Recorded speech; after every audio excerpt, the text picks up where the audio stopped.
Hi అండి. కొత్త tailors ఏమనుకుంటారంటే షోల్డర్స్ జాయింట్ చేసి నెక్ అతికేసిన తర్వాతే హ్యాండ్స్ జాయింట్ చేయాలి అనుకుంటారు. అదైతే నిజమే అండి. కానీ హ్యాండ్స్ని మనము ఈ విధంగా ఉండగా జాయింట్ చేయకూడదు. అంటే మనకి షోల్డరు అలాగే చంకడవును బ్యాక్ పార్టు ఫ్రంట్ పార్టు హెచ్చు తగ్గులు ఉన్నాయి లేదా అని చూసుకోవాలి.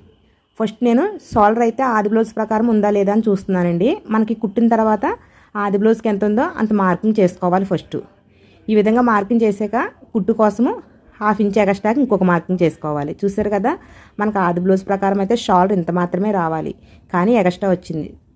అలాగే మనకి చంక దగ్గర డౌన్ కూడా ఆది బ్లౌజ్ ప్రకారం వచ్చిందా లేదా అని చూసుకోవాలి. నేనైతే కటింగ్ చేసేటప్పుడు ఫ్రంట్ డౌన్ తీయలేదండి. అంటే మనము బ్యాక్ పార్ట్ చంక డౌన్ కంటే ఫ్రంట్ డౌన్ 1/2 ఇంచ్ తగ్గించాలి. నేను కటింగ్ చేసేటప్పుడు తగ్గించలేదు. తగ్గించకపోతే ఏమవుతుంది, కొంతమంది కొత్త టైలర్స్కి ఈ విషయం తెలియదు. నేను కుట్టి బ్లౌజ్ని చూసారా ఈ విధంగా మడత పెట్టాను, అదే విధంగా ఆది బ్లౌజ్ని కూడా అలా మడత పెట్టాలి. అంటే మెయిన్ డాటు చంక దగ్గర డాటు ఎదురెదురుగా చూసుకునే విధంగా మడత పెట్టాలి. చూసారా, ఆది బ్లౌజ్ కంటే ఈ విధంగా చూసినప్పుడు 1/2 ఇంచ్ ఎక్కువ వచ్చింది.